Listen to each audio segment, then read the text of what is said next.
सच्चिदानंद रूपाय विश्वोत्पत्त्यादि Hathaway तापत्रय विनाशाय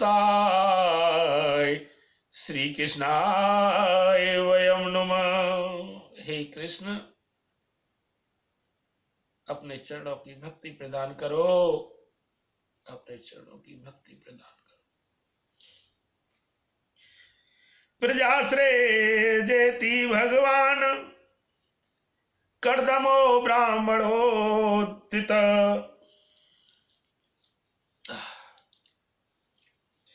सरस्वत्या तपस्ते पे सहस्राणा समादस। मैत्रेय बाबा की जय हो, विदुर जी की जय हो। जब ब्रह्मा जी ने भगवान कर्दम को आज्ञा दी कि तुम संतान की उत्पत्ति करो, तो उन्होंने 10,000 वर्षों तक सरस्वती नदी के तट पर तीर पर तपस्या की। वे एकाग्रचित से प्रेम पूर्वक पूजनोपचार द्वारा शरणागत वरदायक श्री हरि की आराधना करने लगे।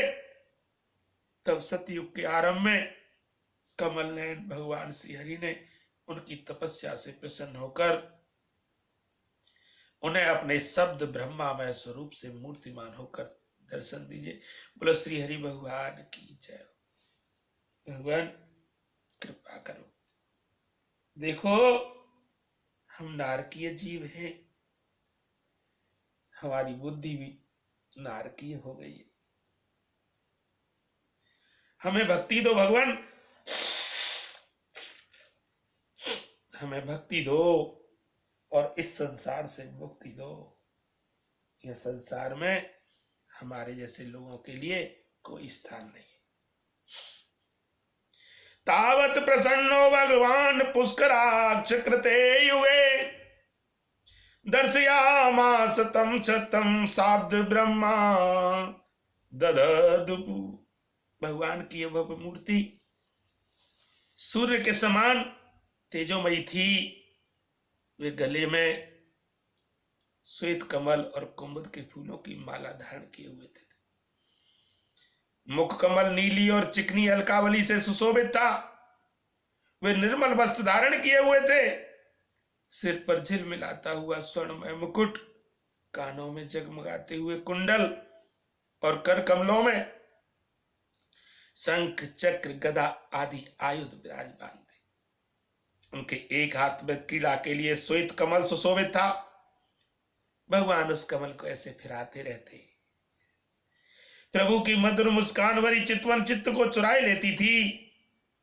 उनके चरण कमल गरुड़ जी के कंधों पर विराजमान थे। आ जाओ कन्हैया, जाओ भैया।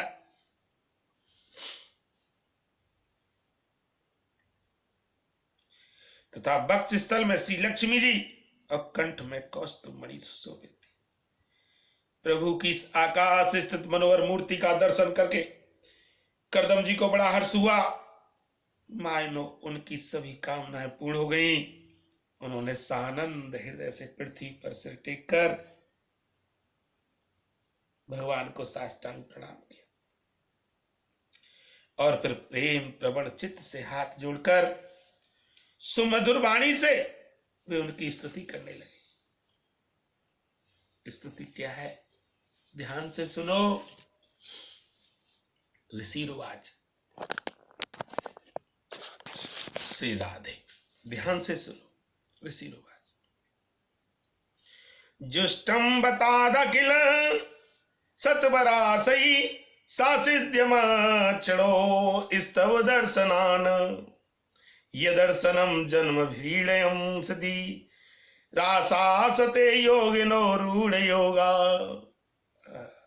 कर्दम जी ने कहा, बोलो कर्दम बाबा की जय, राधे रानी की जय। ये मायाते हतमेद सरस्वत पादारविंदम भव सिंधु पोतम उपासते कामलवायते साम राशि से कामानी रे पूये सिनु। कर्दम जी ने कहा, स्तुति करने योग्य परमेश्वर, आप संपूर्ण सद्गुण के आधार हैं। योगी जन उत्तरोत्तर शुभ योनियों में जन्म लेकर अंत में योगस्थ होने पर आपके दर्शनों की इच्छा करते हैं। आज आपका वही दर्शन पाकर हमें नेत्रों का फल मिल गया।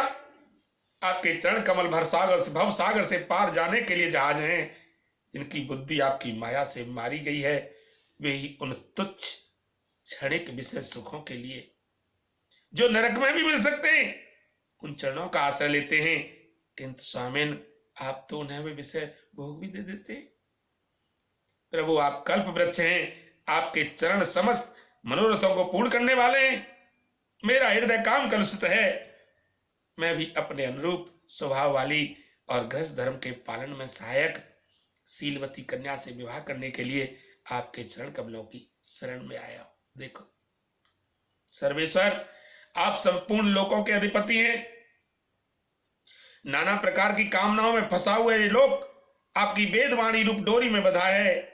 धर्म मूर्ति उसी का अनुगमन करता हुआ मैं भी काल रूप आपको आज्ञा पालन रूप पूजो पहारादि समर्पित करता हूं। प्रभु, आपके भक्त वेश्यासक्त लोगों और उन्हीं के मार्ग का अनुसरण करने वाले मुझ जैसे कर्म जड़ पशुओं को कुछ भी न गिनकर आपके चरणों की छत्र छाया का ही आश्रय लेते हैं तथा परस्पर आपके गुण गान रूप मादक सुधा का ही पान करके अपने क्षुधा पिपासा आदि देह धर्मों को शांत करते रहते हैं। प्रभु, यह काल चक्र बड़ा प्रबल है। यह साक्षात ब्रह्मा ही इसके घूमने की धुरी है। अधिक मास रहित 13 महीने इसके अरे हैं। 360 दिन जोड़ हैं। 6 ऋतुओं नेमी हाल हैं। अनंत क्षण पल आदि इसमें पत्राकार धाराएं हैं और 3 चातुर्मास इसके आधारभूत नाभि हैं। यह अत्यंत वेगवान संवत्सर रूप काल चक्र चराचर जगत की आयु का छेदन करता हुआ घूमता रहता है, किंतु आपके भक्तों की आयु का हास नहीं कर सकता। भगवान,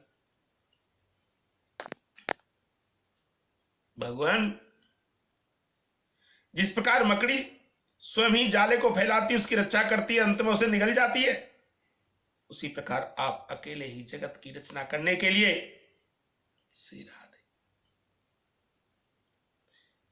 अपने से अभिन्न अपनी योग माया को स्वीकार कर उससे अव्यक्त हुई अपनी सत्वाद शक्तियों द्वारा स्वयं ही जगत की रचना पालन और संहार करते हैं। प्रभु, इस समय आपने हमें अपने तुलसी माला मंडित माया से प्रचिन्न सी दिखाई देने वाली सगुण मूर्ति से दर्शन दिया है। आप हम भक्तों को जो शब्द आदि विषय सुख प्रदान करते हैं, वे मायक होने के कारण यद्यपि आपको पसंद नहीं है, तथापि परिणाम में हमारा सुख करने के लिए वे हमें प्राप्त हो। नाथ, आप स्वरूप से निष्क्रिय होने पर भी माया के द्वारा सारे संसार का व्यवहार चलाने वाले हैं और थोड़ी सी उपासना करने वाले पर भी समस्त अवलक्षित वस्तुओं की वर्षा करते रहते हैं। आपके चरण कमल वंदनीय हैं। मैं आपको बार बार नमस्कार करता हूं। नमस्कार नमस्कार नमस्कार नमस्कार। जय जय श्री राधे।